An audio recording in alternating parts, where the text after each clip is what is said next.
O aumento de casos de Covid em qualquer lugar é resultado do incumprimento das medidas. Este é um fato. E temos assistido em todos os países ao nível do mundo e em Moçambique. Esta é a biologia normal, é a dinâmica normal desta doença. É quando há um incumprimento generalizado das medidas, o que acontece é que o vírus tem a oportunidade de se transmitir e temos essa aceleração.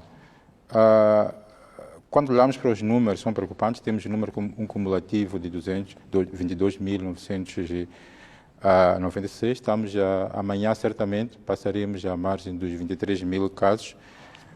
No entanto, se nós olharmos com mais cuidado os números dos últimos dias, podemos notar que foram caracterizados por um número de casos positivos diagnosticados que são reflexo de uma transmissão importante. Nos últimos 6 dias, a média diária, se fizermos a média dos últimos 6 dias, estamos a falar de 554 casos positivos por dia. Então, é muito preocupante, doutor. É Olhando preocupante. para aquilo que é o nosso histórico. Sim, olhando para aquilo que é o nosso histórico, é preocupante. Nunca tivemos um nível elevado de casos como que estamos a observar agora, mas também não é só em termos de casos positivos. Nós temos vários indicadores epidemiológicos que nós utilizamos para monitorar o padrão da nossa epidemia. E é com base nesses indicadores epidemiológicos que as decisões elas são tomadas. Qualquer país toma, incluindo Moçambique. O segundo é internamentos. Também há um aumento significativo de internamentos, particularmente no mês de janeiro. Este aumento foi já no mês nas últimas semanas do mês de dezembro, mas ele é acentuado no mês de janeiro. Doutor. Isto é reflexo isto é uma consequência. O número de internamentos por Covid é uma consequência do incremento do número de casos. Quanto maior for o número de casos, maior será o número de internamentos. O outro aspecto é a taxa de positividade. O que é a taxa de positividade? É a proporção ou a percentagem de amostras positivas entre aquelas que nós testamos. A taxa de positividade no mês de dezembro, ela oscilou entre 6% e 8%, semanal. Sim. Nós usamos uma média semanal para poder entender a dinâmica da taxa de positividade. A primeira semana do mês de janeiro foi caracterizada por um incremento significativo da taxa de positividade. Na semana passada, a taxa de positividade foi nacional, foi de 20,8%. São números, ou seja, nunca registrados no nosso quando território. comparado com o mês de dezembro, estamos a falar de uma taxa de positividade que é quase 2 vezes e meia superior à taxa de positividade que nós observávamos ao longo do mês. Então, isto sugere-nos que é consequência de um relaxamento que foi acentuado durante a época festiva. Doutor, a nova estirpe, digamos, fala-se da Inglaterra e da República, a vizinha República da África do Sul, não estará a circular já em Moçambique, tendo em conta estes números que fez a menção e o estado clínico dos pacientes que entram nas unidades sanitárias?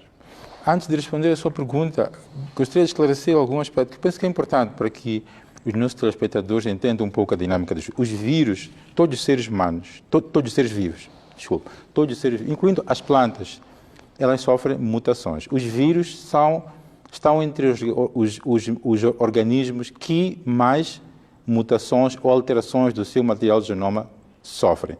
Particularmente o SARS-CoV-2, que ele é composto por um material que nós chamamos de ácido ribonucleico, que ele sofre mutações. Então, as mutações fazem parte do processo natural de sobrevivência da espécie. E é um processo dinâmico normal, esperado, no entanto, e ela ocorre em qualquer lugar. O que é o número, o que é que determina a chance de ocorrerem mutações? É o número de indivíduos infectados. Quanto as mutações ocorrem quando o vírus se multiplica. O que acontece? Quando é que o vírus se multiplica? Quando ele está no organismo humano, neste caso, o SARS-CoV-2. Ou seja, quanto maior for o número de indivíduos infectados, maior é a oportunidade do vírus de multiplicar-se.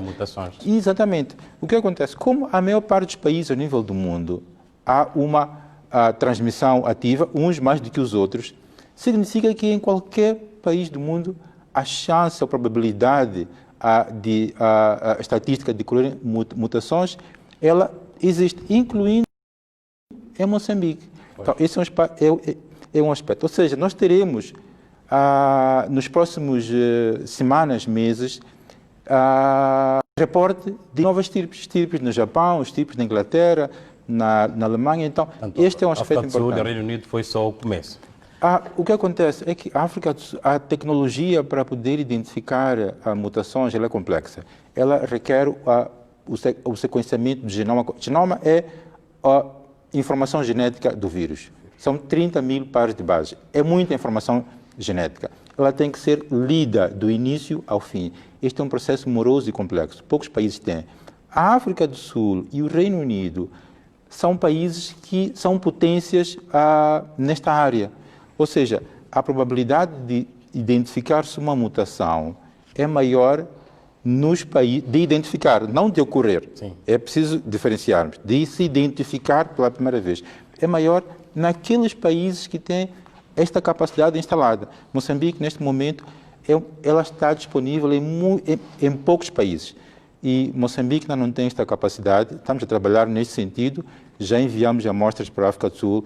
As amostras que nós enviamos para a África do Sul, as primeiras não identificaram, mas são de um período relativamente anterior ao que foi reportado em termos de mutações. No entanto, é preciso nós entendermos que este processo leva o seu tempo e a nossa expectativa é que as amostras que nós enviamos mais recentes possam indicar se existe. Tem um aspecto importante.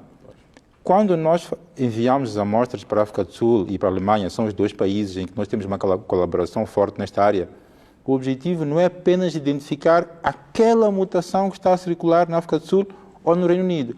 É de saber se em Moçambique, qual é o perfil de mutações. E podemos eventualmente ficar surpresos. Não será surpresa se, à medida que as amostras de Moçambique forem testadas, nós possamos identificar uma estirpe que exatamente, que não foi reportada em nenhum outro lugar. Ou seja, as mutações ocorrem em qualquer lugar do mundo.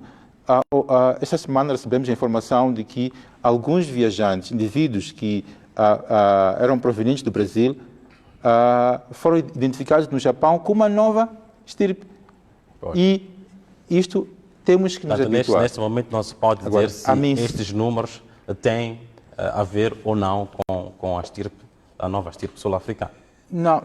Primeiro, temos que provar que ela está a circular em Moçambique. Este é o primeiro aspecto. Agora, independentemente de tudo, tem dois aspectos que eu gostaria de aproveitar esta oportunidade. Primeiro, se nós não queremos que, incluindo em Moçambique, ocorram estirpes que são oriundas de Moçambique, ou seja, resultantes do processo de mutação do vírus em Moçambique, a regra básica é contermos o vírus. Quanto maior for o número de multiplicações ou de replicações do vírus no nosso organismo, na população, maior é a probabilidade de ocorrer. Número um. Sim. Número dois, o risco de importar sempre existe. E é por isso que uma das medidas importantes que todos os países tomaram, mesmo antes desse reporte, é a exigência, é o reforço da vigilância nos pontos de entrada com a exigência de um teste de PCR negativo. Então, essas são as duas mensagens que são importantes. Doutor, uma só questão para fecharmos este capítulo, depois vamos entrar para o debate central. A África do Sul está à beira de colapso, já adotou o nível 3, que é o nível máximo, né? Sabemos que na região também tem acontecido, os países têm adotado outras medidas.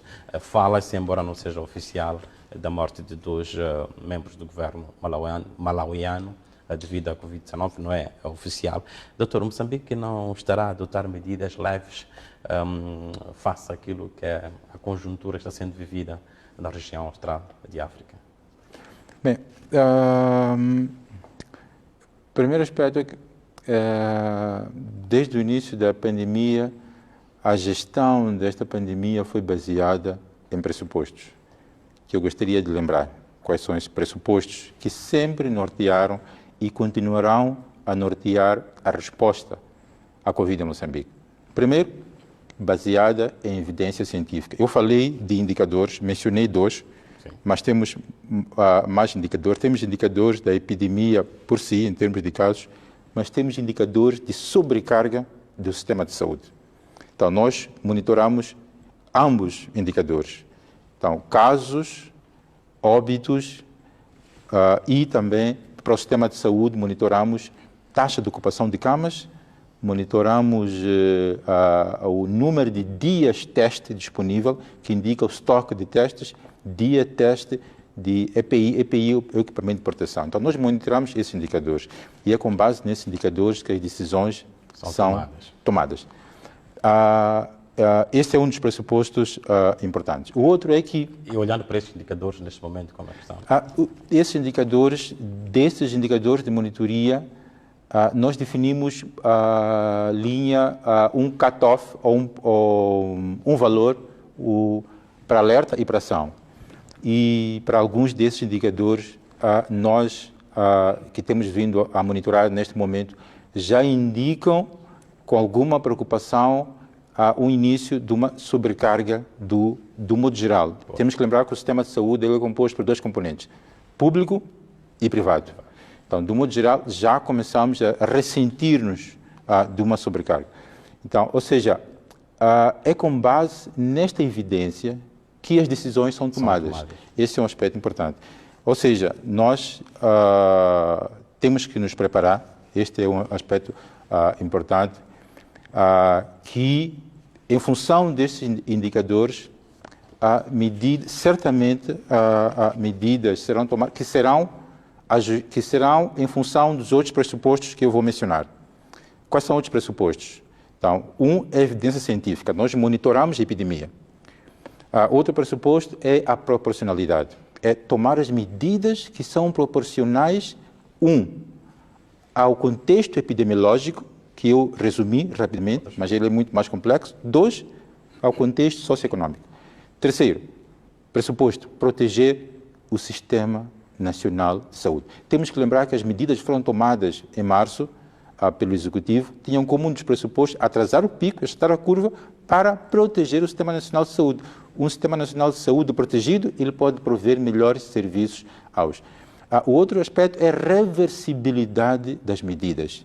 E o chefe de Estado mencionou isto várias vezes, que as medidas são reversíveis, tanto para agravamento como para um alívio. Então, esse outro pressuposto importante é o envolvimento de todos os atores importantes neste processo. Então, é com base nesses pressupostos que eu mencionei que as decisões, no sentido de responder a este aumento do número de casos, elas certamente serão ponderadas e consideradas. Ou seja, as decisões têm que ser muito bem ponderadas, tomadas no momento certo, com a devida antecipação. Mas e esse é um aspecto da antecipação. Olhando para aquilo que é o atual cenário, doutor, é possível agravar-se as medidas? Eu penso que esta é a mensagem que eu gostaria de deixar para todos que nos acompanham, que temos que nos preparar para este cenário. Este é um fato. Nós temos que olhar para os números. Os números, eles não mentem. E a sociedade tem que se preparar. Se nós olharmos para o que está a acontecer nos países vizinhos, na África do Sul, no Zimbábue, incluindo na Suazilândia. Então, eu penso que a sociedade, de um modo geral, já antevê este eventual cenário de agravamento. No entanto, existe uma comissão técnico-científica que foi nomeada pelo Sua Excelência Presidente da República, e esta comissão técnico-científica ela reuniu-se de emergência e ela já emitiu o seu parecer para o Executivo, e o Executivo, obviamente, irá, com base no aconselhamento que recebe da Comissão Técnico-Científica, que é um órgão de aconselhamento do Governo, do Presidente da República, as devidas, apropriadas, proporcionais, razoáveis ao contexto nosso socioeconômico e da epidemia, elas... O país está atravessando. Exatamente, serão tomadas. Obrigado, doutor. Doutor Valdez, vou pedir para que faça uma breve análise da atual situação da Covid-19 em Moçambique, olhando para este crescimento exponencial. De repente, Moçambique começou a registrar números assustadores da Covid-19. OMS, o que é que tem a dizer a respeito disso? Muito boa noite. Primeiramente, para cumprimentá-lo a si e a TVM, mas também os colegas deste painel e os telespectadores. É verdade que sim, eu penso que aqui já foi muito bem partilhada as informações estatísticas relativamente aos números de casos que estão ocorrendo em Moçambique nas últimas semanas. Não é segredo, mas também olhando para aquilo que é a situação a nível da região africana da OMS, na verdade também a tendência tem sido essa, não é um fenómeno isolado em Moçambique. Verificamos, por exemplo, que já desde finais de novembro a esta parte, que os números de casos a nível da região africana têm estado a aumentar de forma gradual e nas últimas 2 semanas ultrapassando o período de pico que ocorreu em meados de julho de 2020. Portanto, não é um fenómeno isolado, estamos a observar esse fenómeno tanto aqui, mesmo nos países europeus e nos Estados Unidos ou no Brasil. Agora, é preciso perceber se e tudo isto é apenas resultado deste período da quadra festiva, das medidas que foram aliviadas, ou se há aqui outros fenómenos ainda que é preciso continuar a perceber essa dinâmica. Doutor, vou pedir poucas palavras, mesmo a respeito daquilo que é a situação da Covid-19 em Moçambique, o Centro de Investigação da Banhis, o que é que tem a dizer a respeito disso? Muito boa noite. Primeiro, saudar e agradecer à TVM por esse convite, em que a Fundação Banhissa está aqui para partilhar aquilo que tem sido as atividades e o panorama de Covid-19 em Moçambique. E saudar também aqui os painelistas que cá estão e os telespectadores que estão nos acompanhar neste momento. Em relação a essa questão, o Dr. Eduardo Samgudo já fez menção dos principais aspectos, mas o que eu gostaria de realçar é que o Centro de Investigação em Saúde da Banhissa, desde o ano passado, já vem levando a cabo algumas atividades para entender a percepção da comunidade em relação ao Covid. E alguns dos pontos que o Dr. Samgudo levantou aqui, de facto corroboram com aquilo que nós encontramos no terreno, em que há nas comunidades pouca prática de uso de algumas medidas que foram adotadas para a prevenção de Covid e, por outro lado, também há pouca informação ou uma informação limitada em termos de transmissão de Covid por parte das comunidades e algumas delas até acham que por nunca terem visto alguém que testou positivo, que pode ser uma falácia de dizer que Covid-19 é uma realidade. Então, isso acaba, de facto, pode refletir no cenário que estamos a ver agora, depois da quadra festiva, em que se antes da quadra festiva as medidas de prevenção não eram tão usadas, então com a quadra festiva então pode ter agravado a situação de não uso das principais medidas de prevenção do Covid. Doutor, estamos a assumir que a Covid-19 no seio da população ainda constitui um mito. E claramente ainda há um trabalho necessário de sensibilização da comunidade para adotar as medidas como deve ser. Obrigado. Agora vamos àquilo que é o nosso tema central. Dr. Valdez, vou começar por si. Ontem, 11 de janeiro de 2021, assinalou-se um ano após a ocorrência da primeira vítima mortal por Covid-19 na cidade de Wuhan, na província de Hubei, na China. Mais de um ano após a sua inclusão, ainda não é conhecida a origem do vírus, mas sabe-se que o mercado de venda de animais de Wuhan é o epicentro da pandemia. Esta quinta-feira, uma equipa da OMS vai escalar Wuhan, que é para tentar detectar a origem do vírus. Acha que um dia saberemos a verdadeira origem deste vírus? Certamente. Não estranha, porque a Organização Mundial da Saúde tem publicado evidências várias nesta matéria, de que na última década cerca de 60% das epidemias que ocorrem a nível mundial são epidemias relacionadas com o mundo animal.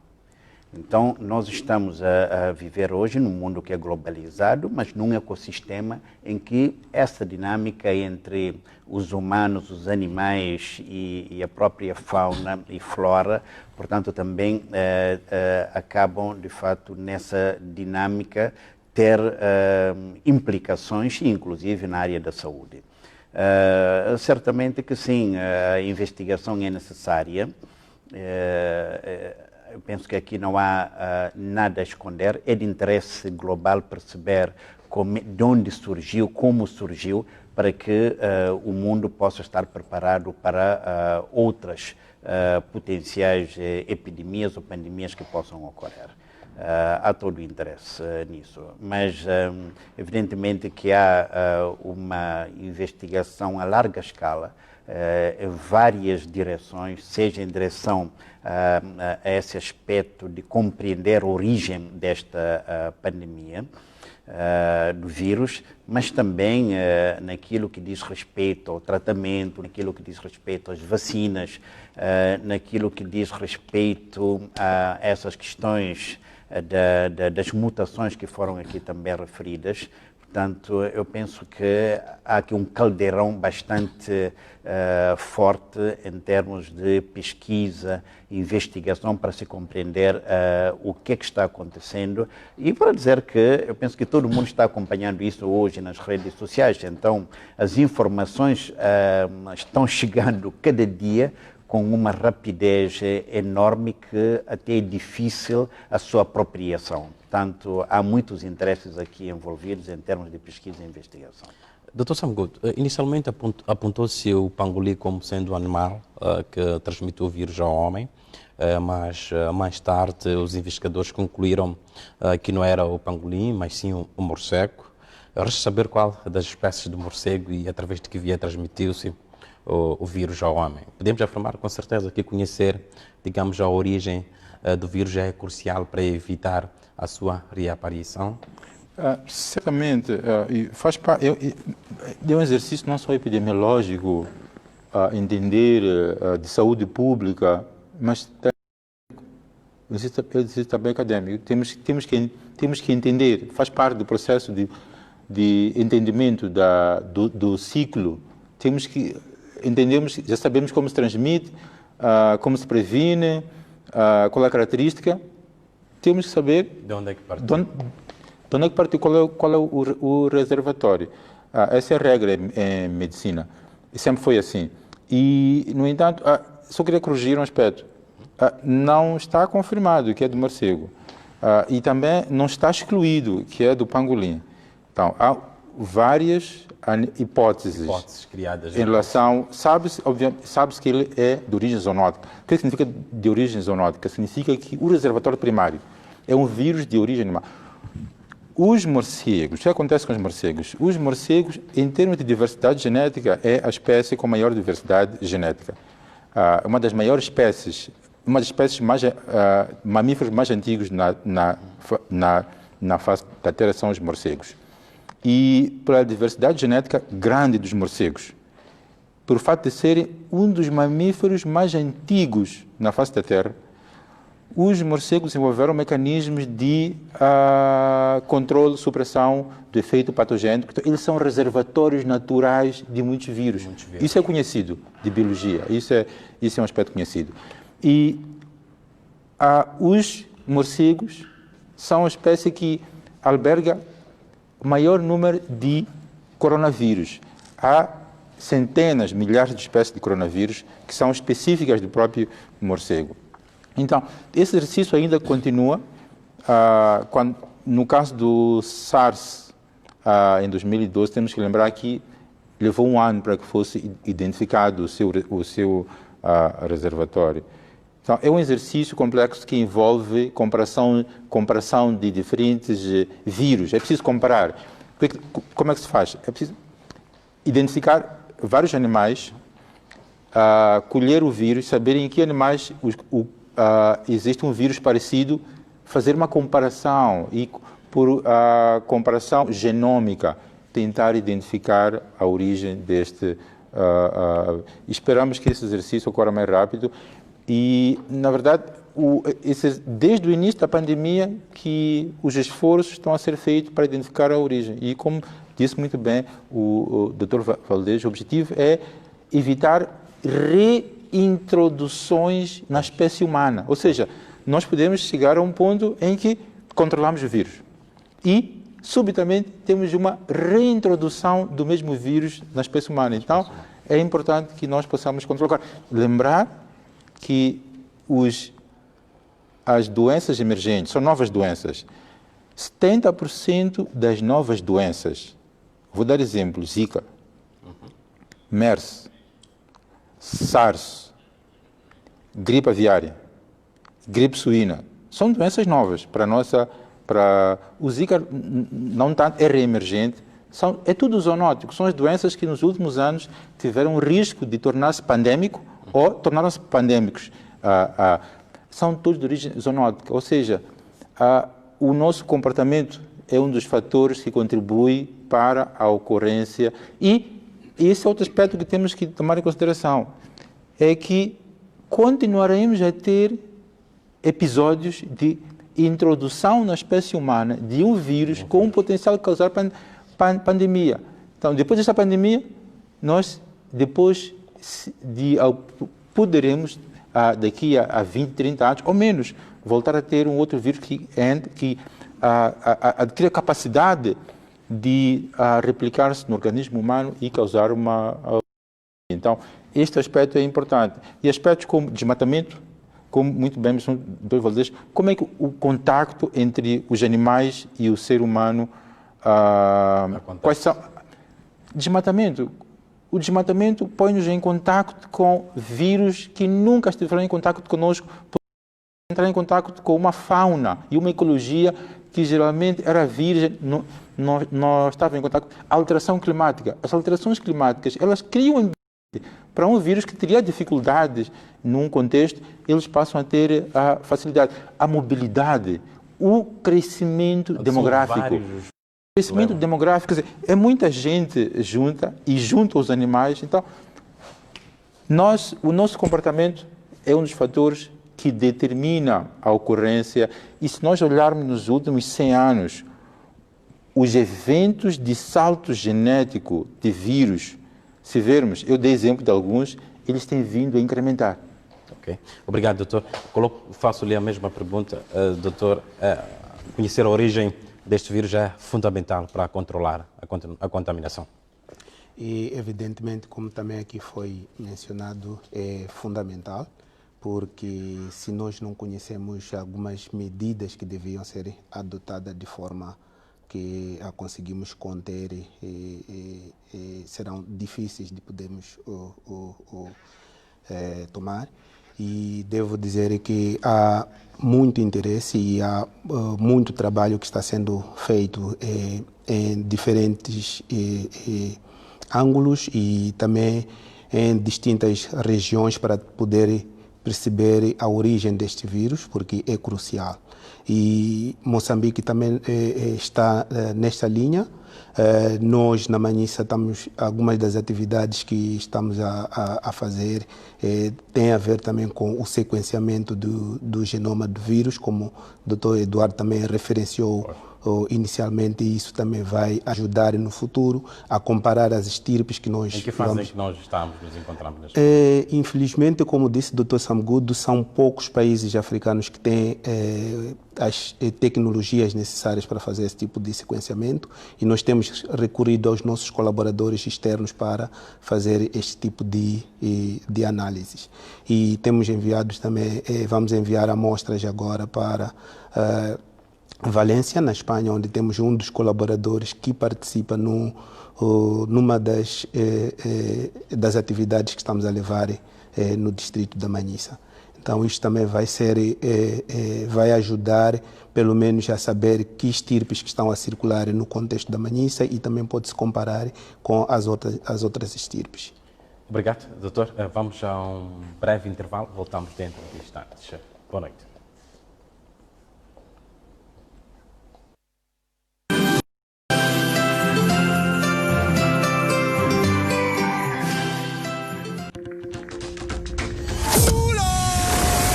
I'm in my zone, feeling like the Fresh Prince, rocking these Fresh Prints. I'm in my zone, feeling like the Fresh Prince, rocking these Fresh Prints. I'm in my zone.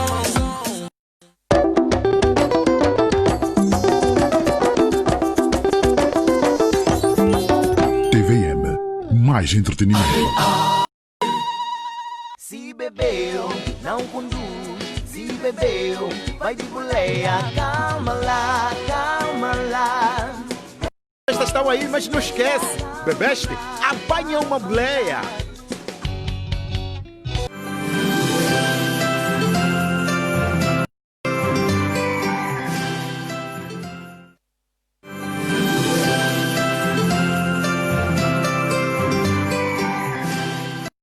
Se bebeu, não conduz.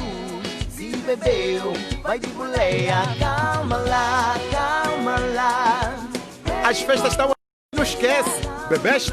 Apanha uma boleia.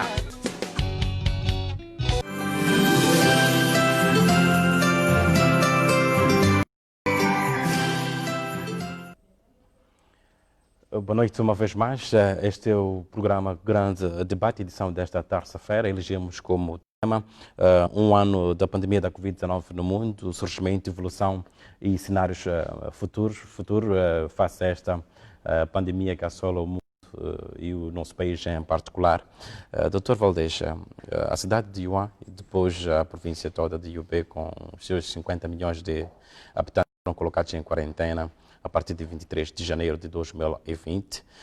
Depois, quase toda a China esteve confinada em setembro. Em setembro, aliás, a China registrava sucessos na prevenção e combate à pandemia da Covid-19. Não teve uma segunda vaga como está a acontecer no Ocidente. Como explicar este fenómeno, o sucesso das medidas de confinamento na China e o aparente fracasso no Ocidente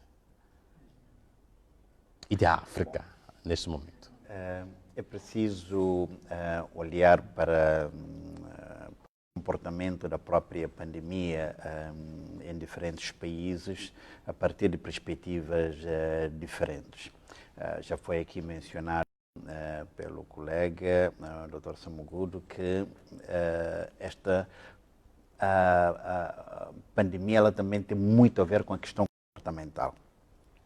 É verdade que nos países asiáticos, de uma forma geral, se a gente olhar para os países asiáticos, pelo menos do Sudeste Asiático, o impacto em termos de números não tem sido o mesmo que nos outros países ditos centrais, tanto os países europeus como da América do Norte, América Central e inclusive até da América do Sul. Mas o que a gente sabe é que neste momento a China também está enfrentando situações em cidades próximas a Pequim, e há toda uma preocupação para que, de facto, a situação não atinja em proporções mais complicadas a cidade de Pequim, que é uma cidade. Relativamente ao continente africano, eu diria que se a gente compara aquilo que é o peso percentual da população do continente africano em relação ao total global e o número de casos que o continente tem reportado e os números de óbitos, eu penso que não poderíamos afirmar de que é uma situação que está de falha, né? Não podemos dizer isso. Estamos perante uma situação que é nova e que exige muito dos sistemas de saúde. E os sistemas de saúde, até com mais capacidade, mais eficientes, estão tendo dificuldades em lidar com esta situação, porque os desafios são enormes.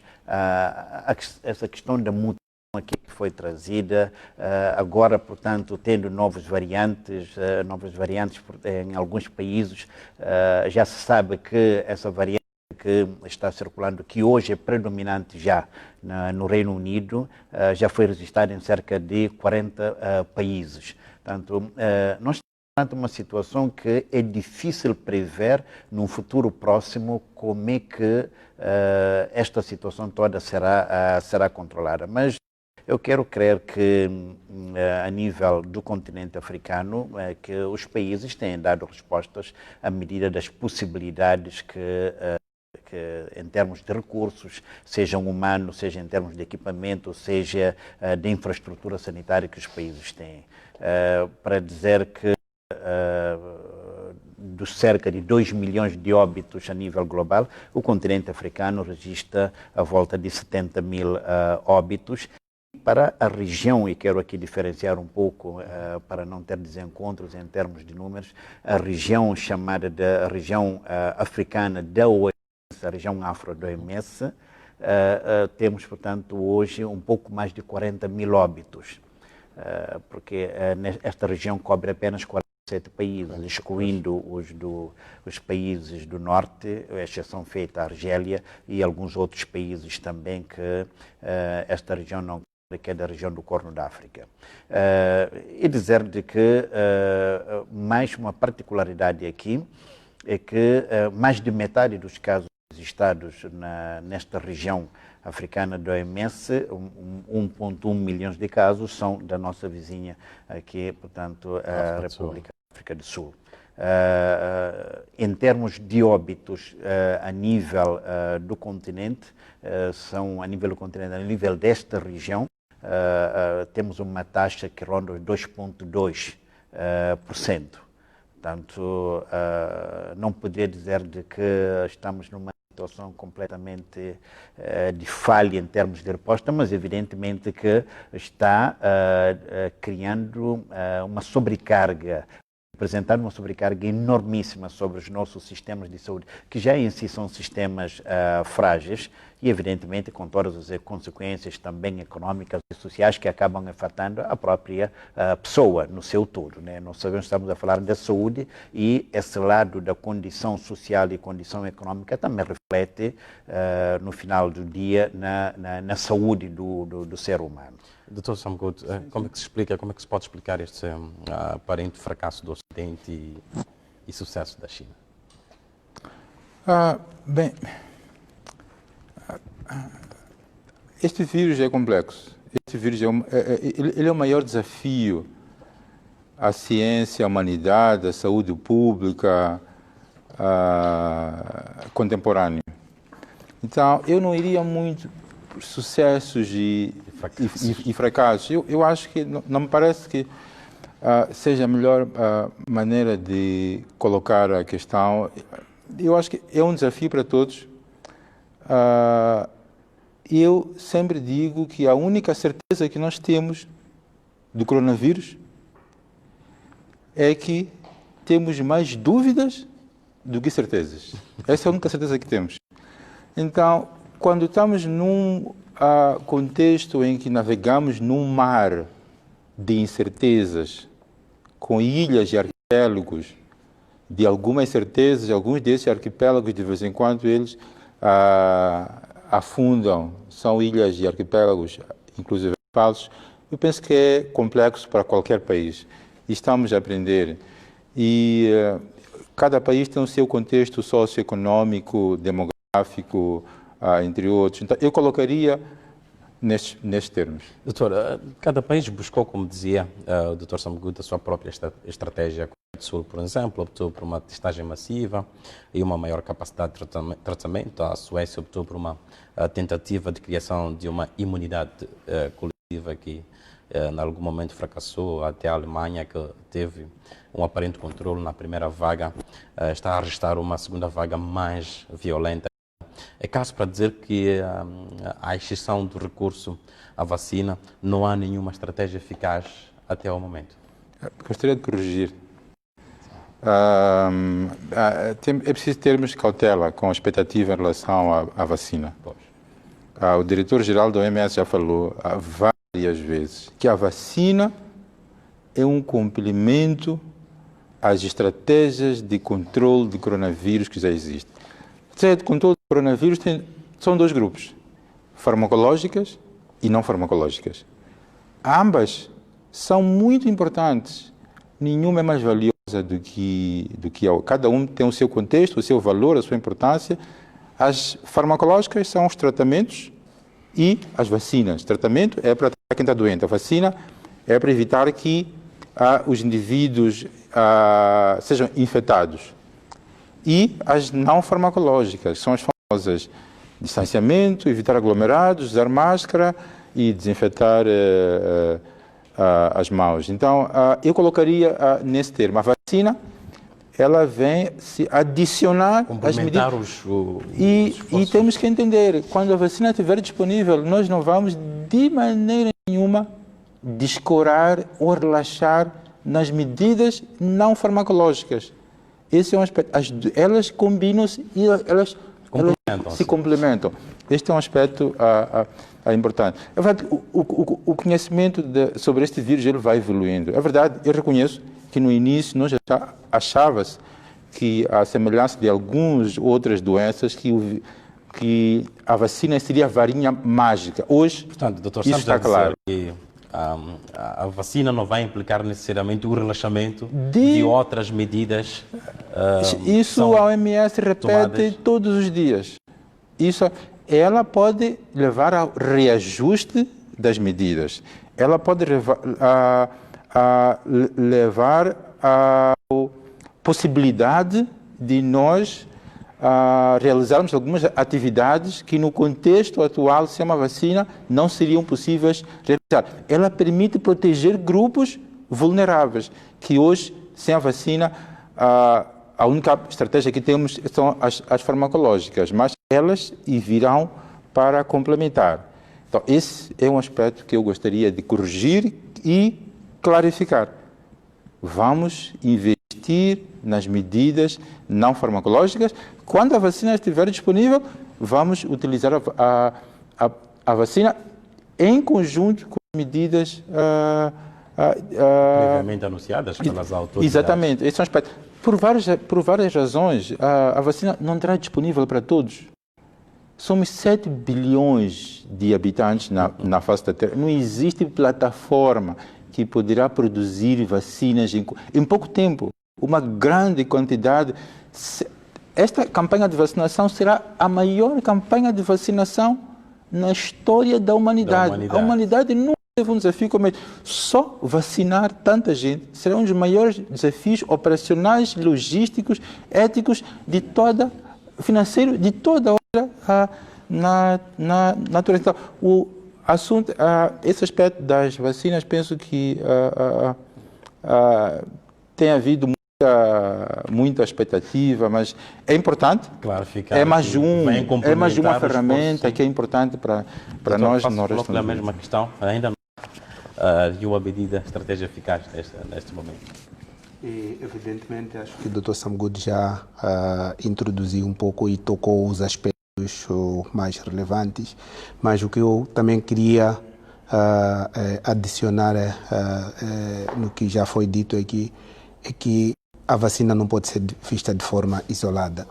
O exemplo clássico que nós temos é a malária. O controle da malária também é considerado um controle integrado de todas as medidas que estão disponíveis. Então, para o caso do coronavírus, não vai ser uma exceção. E dois, há um aspecto bastante importante com as vacinas que, neste momento, que estão a ser administradas, que em África, em termos de questões logísticas para acondicionamento das vacinas, pode ser um desafio bastante importante. Exemplo, a vacina da Pfizer requer um armazenamento a temperaturas menos 80, que isto é um dos grandes desafios que os países africanos podem ter. E, por outro lado, como o Dr. Sangudo também mencionou, a necessidade de identificar fármacos eficazes para o tratamento. E aqui também há um esforço importante que deve ser feito. Tem a questão da hidroxicloroquina, que sempre se falou como um dos fármacos que pode ser eficaz no controle de e também há alguns antirretrovirais que também são considerados como eficazes para a Covid. Então, há necessidade de encontrar outras soluções para poder integrar. Doutora Valdez, quando... Eu só estava a dizer relativamente a esta questão, pontuar o seguinte, não podemos afirmar de que não há uma estratégia, de que as estratégias não são eficazes. A questão é que uma única estratégia, ela não é suficiente, mas não dizer que não é eficaz. Basta pensarmos da seguinte forma, o que seria de nós, dos nossos sistemas de saúde, da nossa população, se estas medidas não hoje não tivessem sido adotadas. Vamos pensar, é tão simples, dois princípios aqui. O vírus só por si, sozinho, não circula. O que faz o vírus circular são as pessoas.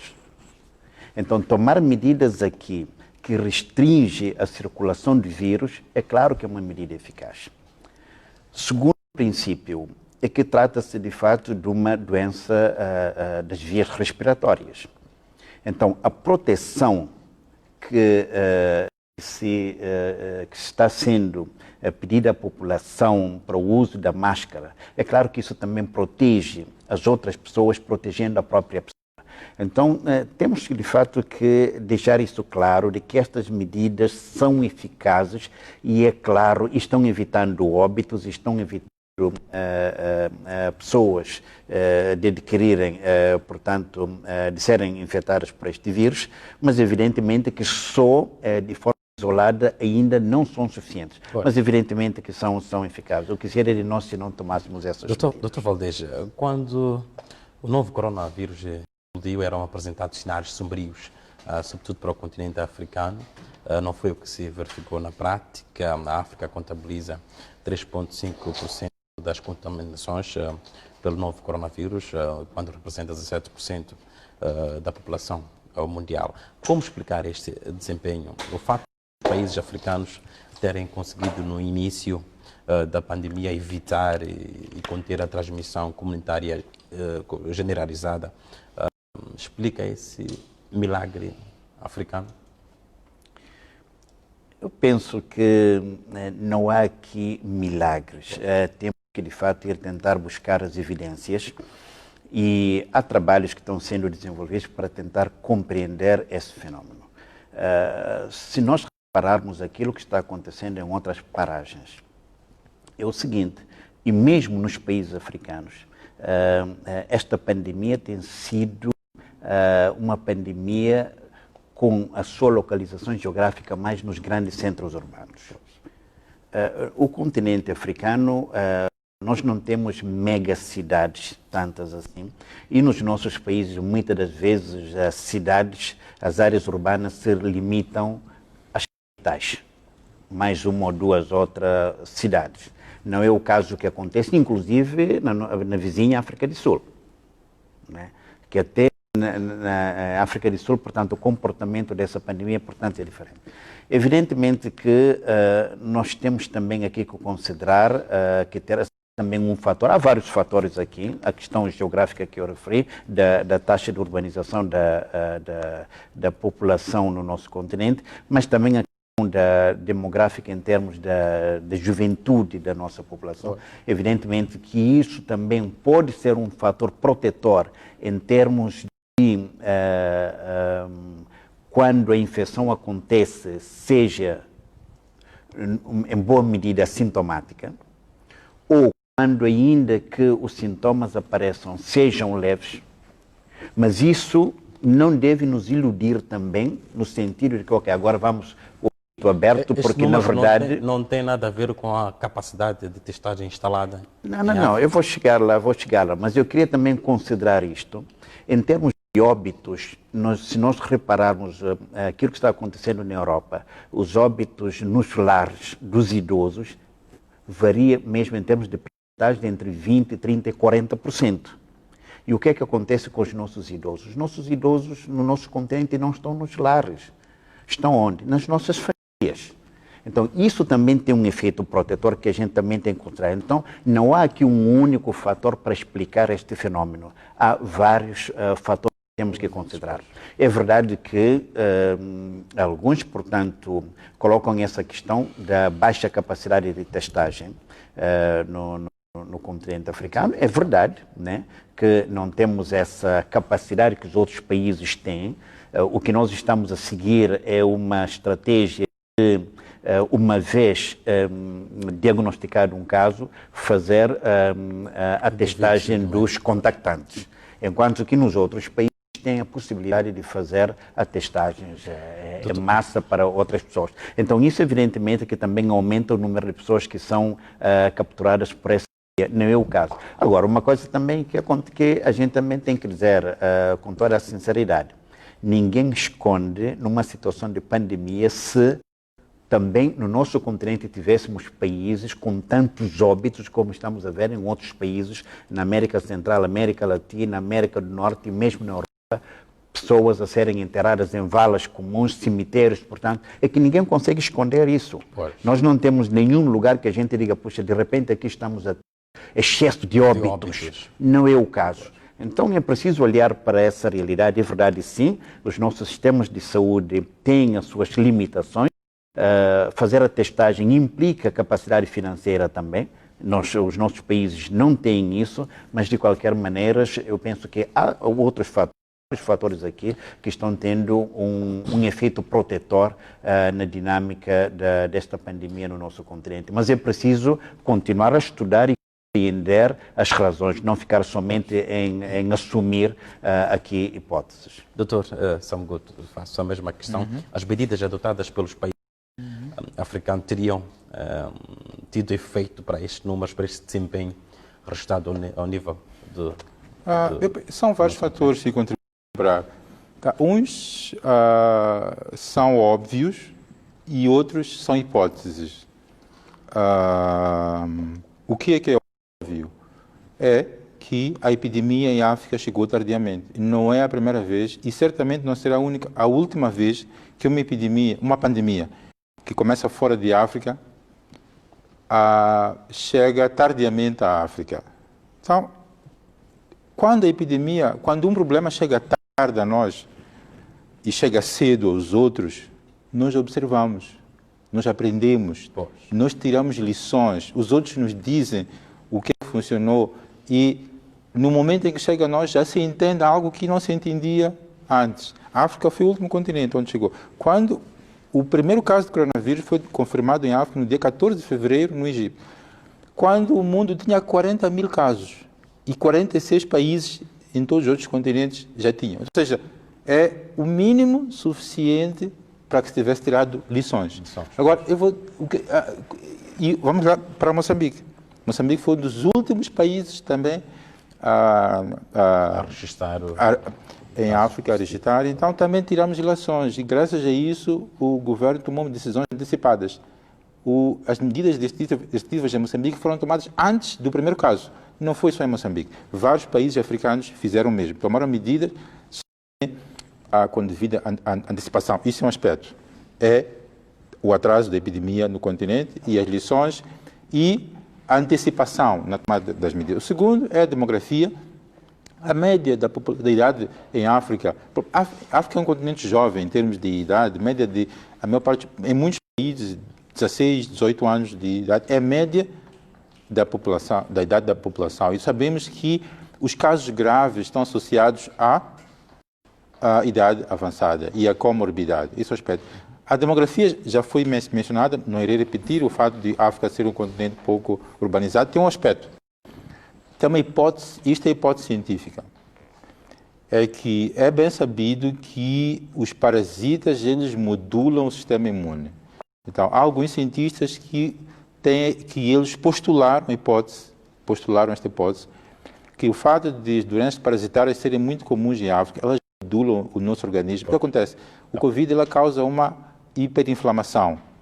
E o que acontece é que uma das hipóteses é que esta modulação pelos parasitas que causa uma repressão do sistema imune, evitando uma inflamação, o fato de... outra hipótese é a vitamina D, a exposição ao sol também ajuda, esse é outro aspecto. Então, Portanto, há um conjunto dos africanos falta um aspecto que eu não mencionei. Está preparado se permitir.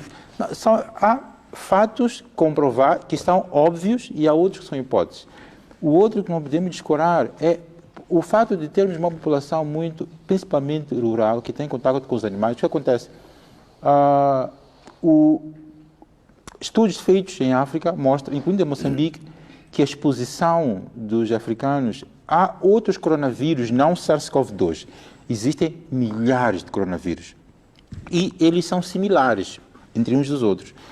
Pode existir uma reação cruzada entre eles, de modo que o fato da população, algumas populações africanas estarem expostas a alguns outros coronavírus, não SARS-CoV, possa contribuir. O fato mais importante, entre tudo que eu mencionei, é se as medidas não forem cumpridas, se nós não cumprirmos com tudo aquilo que é recomendado como medida de controle, nenhum desses aspectos protetores que eu mencionei, atraso da epidemia, a idade jovem da população africana, o fato da população ter exposta a outros coronavírus, nenhum desses aspectos irá nos proteger.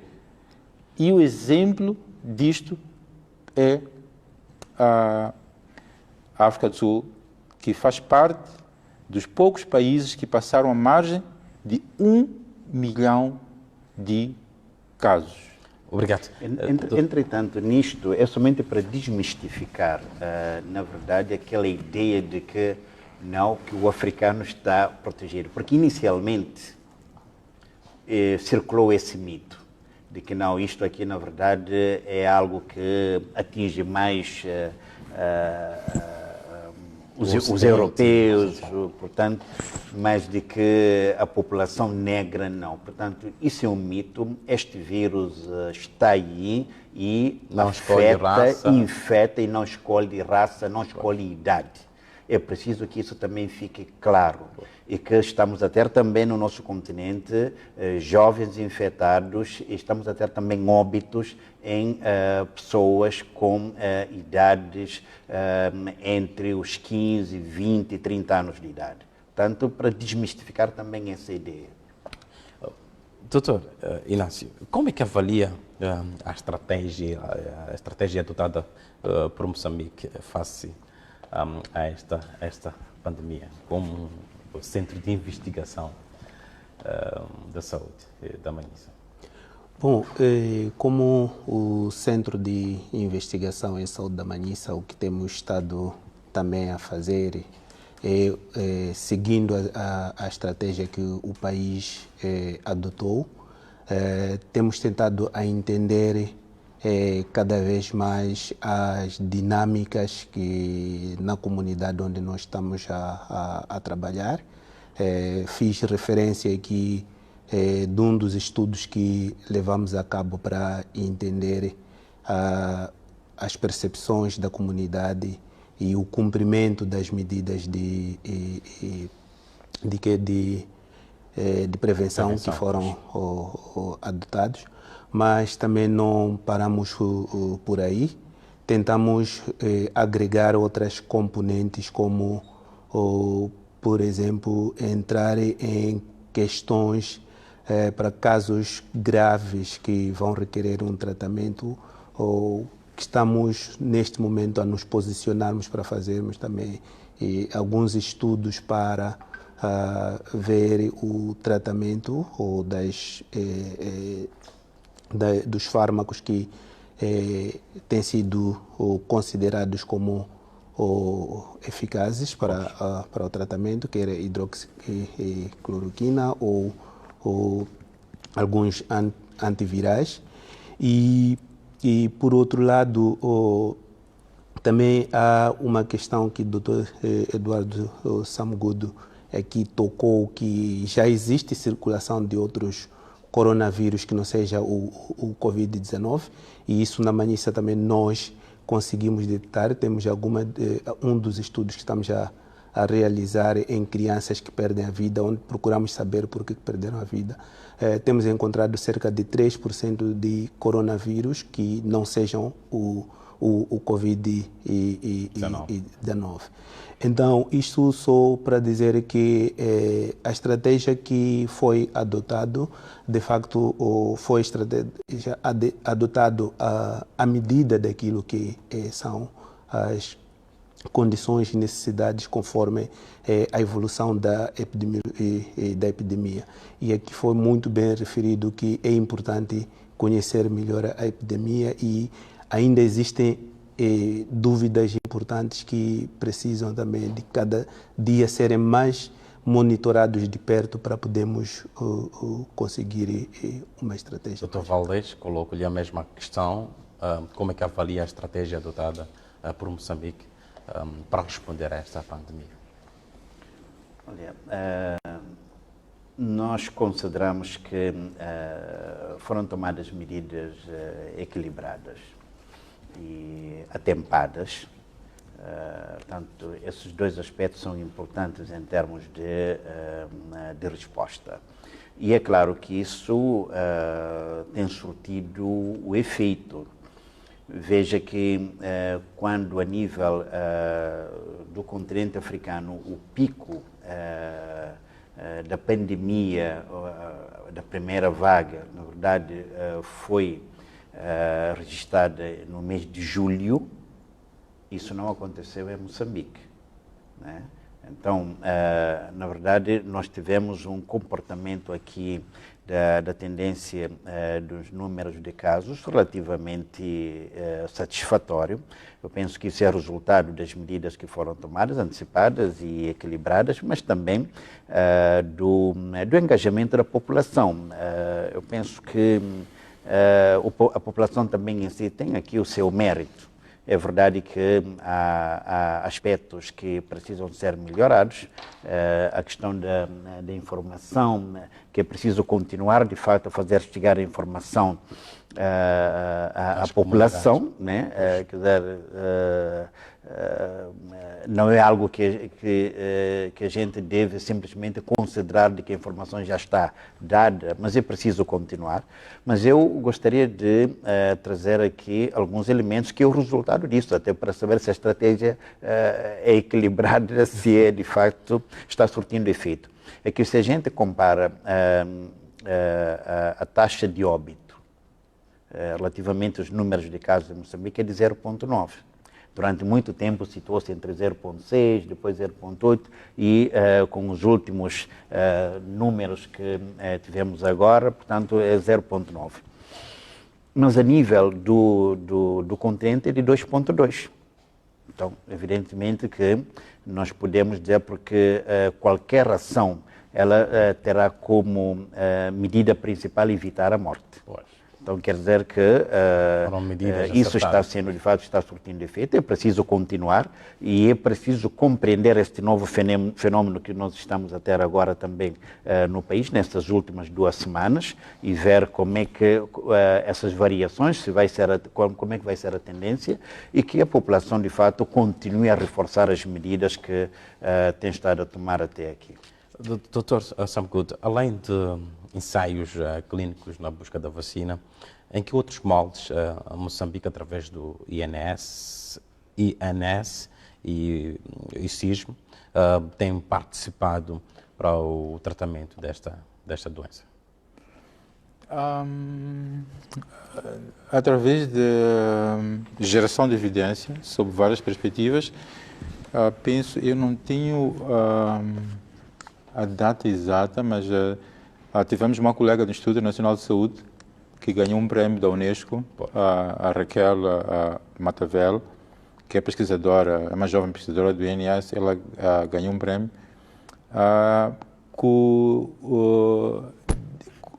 relacionado a um projeto cujo objetivo é identificar candidatos para tratamento sob o ponto de vista de moduladores do sistema imunológico. Então, nós temos linha de pesquisa em que tentamos identificar candidatos terapêuticos para tratamento, olhando para esta perspectiva de princípios ativos a partir de plantas e outros. Essa é uma componente. A outra é que foi muito bem mencionado aqui que a taxa de letalidade, o que é isto? É o número de indivíduos que vão a óbito, que infelizmente vão, entre aqueles que são infectados. É de 0,88 em Moçambique. Em África e no mundo é acima de 2%. Quer dizer, a nossa taxa de letalidade é menos de metade da taxa de letalidade em África, no geral, e no mundo. O que isso significa? Isso significa uma coisa, significa que a qualidade do atendimento médico nos centros de isolamento, ela é apropriada, adequada e está a permitir salvar muitos indivíduos infectados. Isto é resultado do investimento e esta foi a razão pela qual as medidas foram tomadas com antecipação, que era para que o sistema de saúde se preparasse. Preparou-se e graças a essa preparação, hoje temos uma taxa de letalidade de 0,8%, mas o problema é o número global. Como o número global de infecções é alto, mesmo com uma taxa de letalidade baixa como a nossa, o número de óbitos irá subir. É uma questão de proporção matemática. O sistema, naturalmente, então, por um lado, isso é resultado de investimento no sistema de saúde, treino de médicos, protocolos clínicos que foram desenvolvidos, e entre outros aspectos. Por outro lado, é também resultado de melhor entendimento da epidemia. Então, um dos papéis de instituições como o INS é gerar evidência sobre o perfil epidemiológico. O clínico é aquele que trata o doente, é aquele que administra o tratamento, assegura todos os cuidados, sejam intensivos ou não. No entanto, a conduta do clínico, ela também é baseada no perfil epidemiológico, na característica dos doentes, em termos de comorbidades e outros aspectos que são fornecidos a partir da informação epidemiológica. Então, este é um papel-chave. Entendendo a nossa epidemia, podemos melhor planificar, sabendo que se são idosos, se são jovens, se são crianças, se são de sexo masculino, se são de sexo feminino, se a maior comorbidade é a hepatites ou a diabetes. Então, tudo isto é importante. Este conjunto, esta combinação entre a equipe epidemiológica do Ministério de Saúde, do Instituto Nacional de Saúde, com as equipes clínicas, este casamento que permite que alcancemos esses resultados de uma taxa de letalidade de 0,8%. O outro aspecto é o investimento que é feito na investigação epidemiológica, no sentido de identificar precocemente os casos em Moçambique.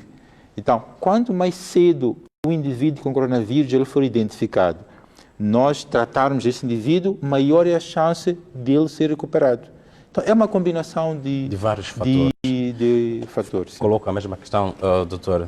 Inácio, além de ensaios clínicos para a vacina, em que outros moldes o CISM tem participado? Bom, se calhar só para acrescentar o que o Dr. Samgood disse, Uma das evidências que o Centro de Investigação em Saúde da Manhissa também vai procurar há uma hipótese de que a vacina de BCG, que é a vacina que nós recebemos ao nascer, que protege de certa forma contra coronavírus e outras doenças. Então esta é uma das áreas onde o Centro de Investigação em Saúde da Manhissa tem neste momento protocolos que estão na fase da avaliação ética para poderem ser implementados. Poderia trocar em 500 só para que o telespectador perceba que fase que é essa?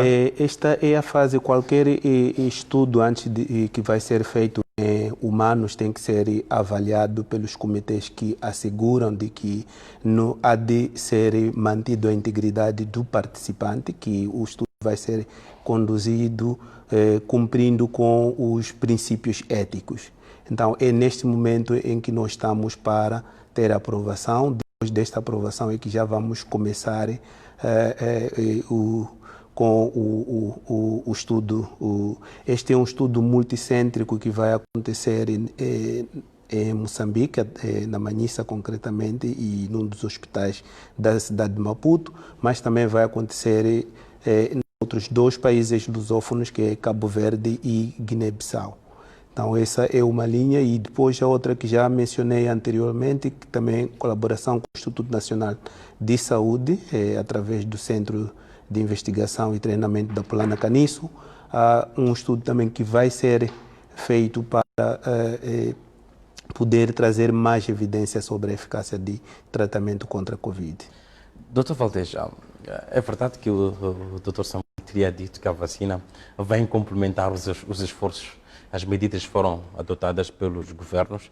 A corrida à vacina já iniciou e ela anuncia-se cheia de obstáculos, né, para o continente africano, sobretudo. O primeiro obstáculo é de ordem financeira.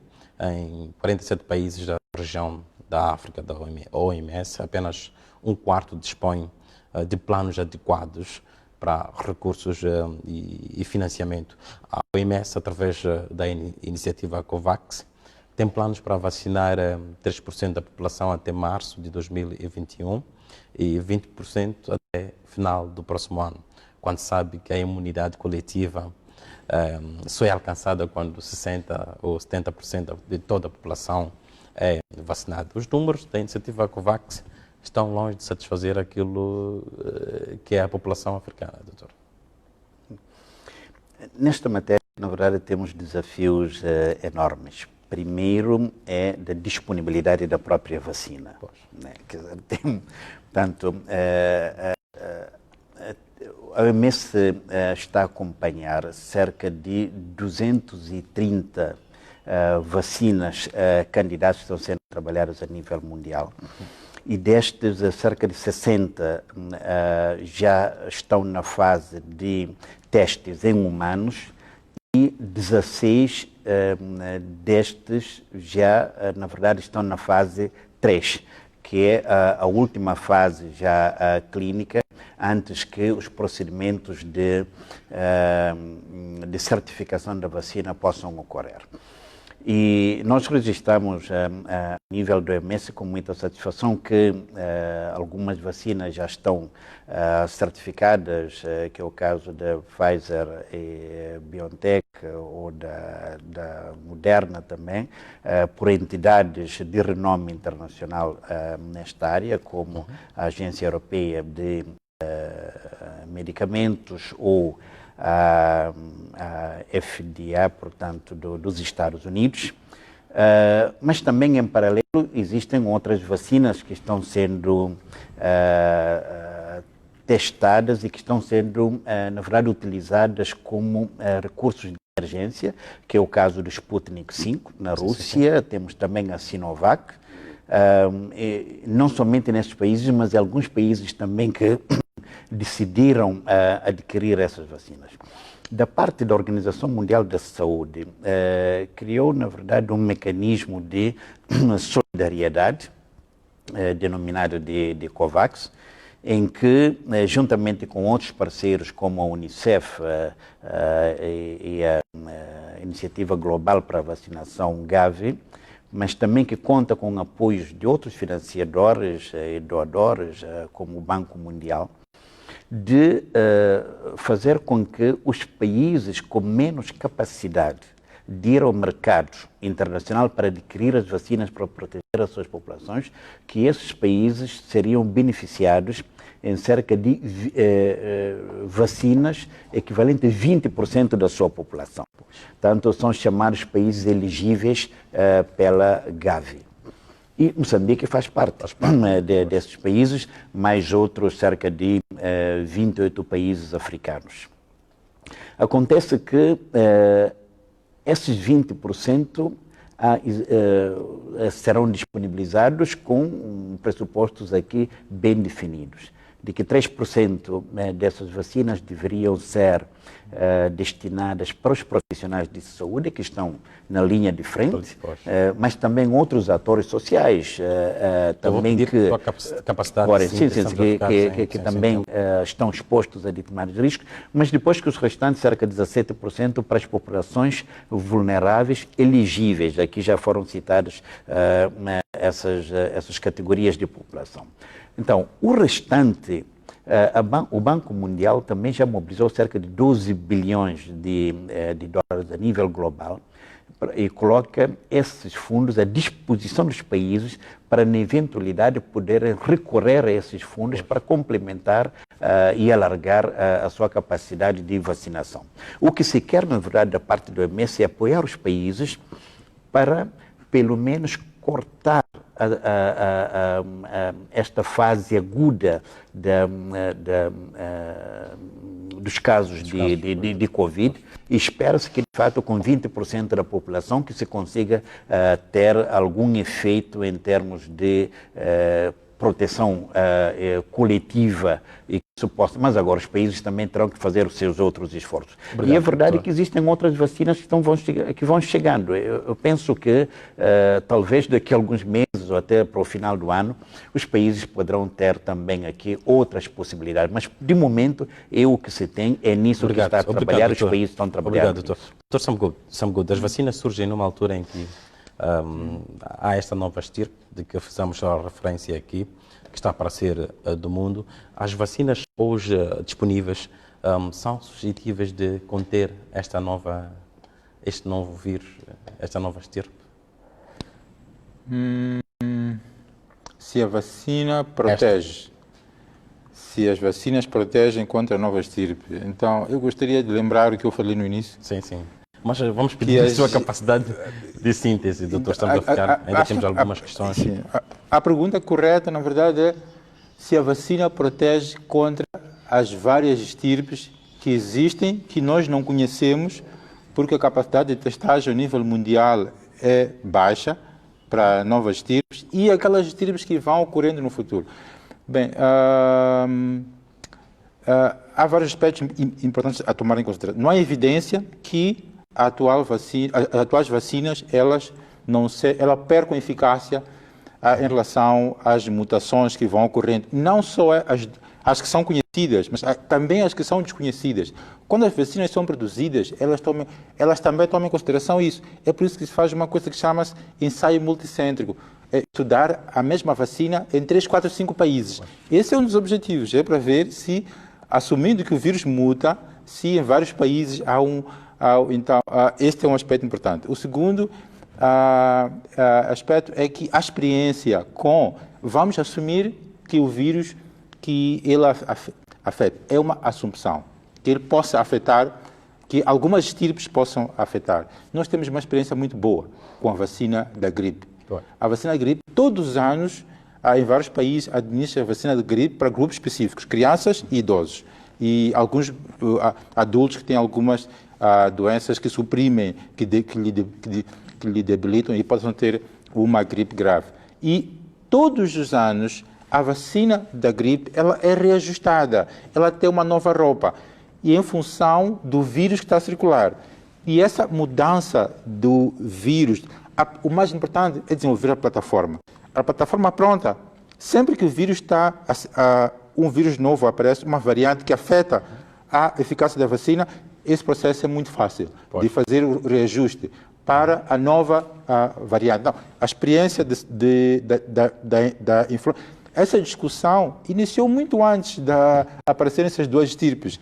E se aparecerem novas estirpes? Já se discutia isso em maio, em abril, que as plataformas em desenvolvimento devem assegurar o rápido registro. Qual é a consequência disto? É termos que vacinar todos os anos. Então, essa é uma das incertezas das vacinas. Teremos que vacinar todos os anos. Se o vírus sofrer muitas mutações que possam afetar a eficácia da vacina, a consequência é que todos teremos que fazer igual ao que fazemos com a influenza. Todos os anos vamos ter que vacinar para assegurar que a vacina cubra a nova variante sem circulação. Obrigado. Dr. Samgut, a Covid-19, o nome que certamente vai ficar marcado em todos nós, um ano depois. O que é que se pode dizer sobre esta pandemia? Em Moçambique, vamos pedir a sua capacidade de síntese, estamos a ficar sem tempo. Atingiu-se o pico, em que fase é que nós estamos? Estamos na primeira vaga, estamos a entrar para a segunda vaga. Em que fase é que nós estamos em Moçambique? Passamos o pico, o pico foi no dia 28 de outubro e é preciso tempo para nós afirmarmos com categoria que estamos numa segunda fase. Temos que monitorar por um período de tempo, mas o ponto é que há indícios que estamos a entrar para uma segunda vaga. Esse é que é o ponto.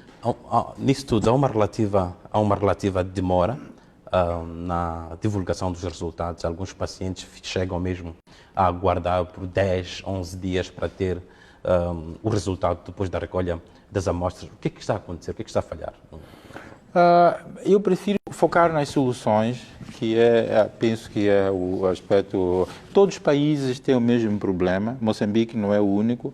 Muitos países, que eu não irei mencionar o nome, têm tempo de resposta laboratorial, que é o tempo para testar, muito longos. A questão é que nós estamos a expandir a testagem para todas as províncias. Nossa expectativa é que até junho deste ano, quase todas as províncias do nosso país tenham capacidade de testar. Isso vai encurtar ao tempo.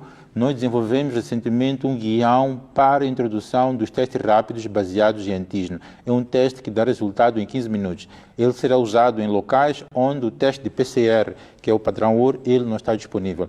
E com base nesta combinação de testes de PCR disponíveis nos grandes centros urbanos, onde tem a grande capacidade para PCR, e os testes rápidos nos locais mais afastados dos centros urbanos, nós esperamos reduzir significativamente. Há um risco deste paciente, enquanto aguarda pelo resultado, ir contaminando os outros, porque ele não sabe realmente qual é que é o seu estado clínico. A regra é básica, não pode haver risco.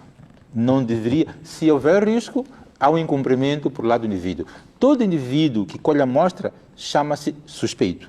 Todo indivíduo que é suspeito deve, não é pode, deve ficar em quarentena até ter o seu resultado. Se há algum indivíduo que é suspeito e fica paciente, então aqui estamos no incumprimento. Dr. Valdez, que cenários futuros para o Moçambique, olhando para este cenário que estamos a viver da pandemia da Covid-19 em 30 segundos? Olha, não será diferente daquilo que é o cenário a nível global. Estamos num mundo global, não é possível aqui separar isso. O cenário é de que, sim, o mundo terá as vacinas, mas de que o vírus continuará a circular entre nós em 2021 e certamente em 2022, e é preciso a gente saber conviver com este vírus com toda a inteligência de que nós estamos dotados. Portanto, prevenir e tomar as medidas de prevenção. Dr. Samgut, que cenário futuro? O apelo a toda a sociedade moçambicana que temos que nos unir mais do que nunca. Temos que evitar o colapso do sistema de saúde. Este é o pressuposto de todas as medidas que são tomadas. Para quem não entende, os pressupostos do cumprimento das medidas é evitarmos que haja infecções, que haja indivíduos internados e que haja óbitos, e que o sistema de saúde possa responder a medida para todos os casos, minimizarmos ou evitarmos que hajam perdas Vidas humanas. Exatamente. Entendemos a questão do equilíbrio entre a saúde e a economia, até porque sabemos que saúde não é ausência de doença. Saúde significa bem-estar físico, mental e social. Isso Obrigado, perceptível. Dr. Samguto. Dr. Inácio, que cenários futuros olham para isto? E, para além de aprendermos a conviver com esta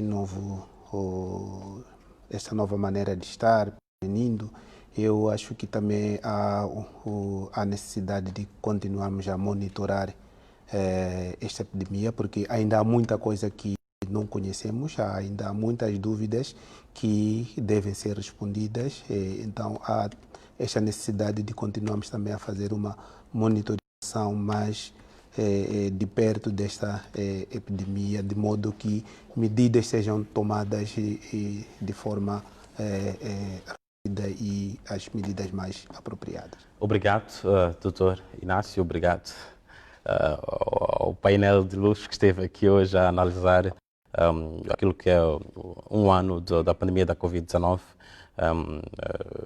do mundo, tendo em conta o surgimento, evolução e cenários futuros. É verdade que analisamos também aquilo que é o crescimento exponencial de casos da Covid-19 em Moçambique. Nos últimos dias, o país tem registrado números assustadores. Falando concretamente dos dados de hoje, houve registro de 4 óbitos e mais de 600 casos positivos pela Covid-19. Portanto, nós ficamos por aqui. O que nós podemos dizer é convidar o telespectador a manter-se em casa, a respeitar as medidas previamente anunciadas pelas autoridades de saúde, porque o novo normal veio para ficar.